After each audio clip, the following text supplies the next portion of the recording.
მიმდინარე სეზონზე გუდაურში ვიზიტორთა რაოდენობა 40%-ით, ბაკურიანში კი 20%-ით გაიზარდა. სტატისტიკა დღეს მთის კურორტების განვითარების კომპანიის ხელმძღვანელმა ალექსანდრე ონოფრიშვილმა წარადგინა. მისივე თქმით, 20%-ით არის გაზრდილი მრავალდღიანი საშვების გაყიდვის მაჩვენებელიც, რაც მის შეფასებით უპრეცედენტო ნიშნულია. ონოფრიშვილმა ასევე ისაუბრა ორივე კურორტზე ხელოვნური გათოვლიანების სისტემის დამონტაჟებაზე, მიწის ნაკვეთების მონაცემთა ბაზის შექმნასა და ახალი ინფრასტრუქტურული პროექტების განხორციელებაზე.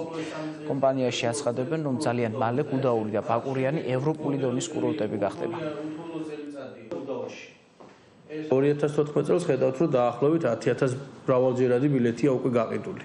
რაც იმას ნიშნავს, რომ როცა კარგი სეზონა თითოლებოდა 2012 წელი, მას შემდეგ უკვე 25%-იანი მატება ამ მრავალდღიანი საშვების გაყიდვის ბილეთების. ჩვენ გეგმავთ წელს ისტორიული საბაგირო ხაზის, ანუ კოხტას საბაგიროს შენებლობას, წელს, რომელიც კარდინალურად შეცვლის ბაკურიანში სიტუაციას.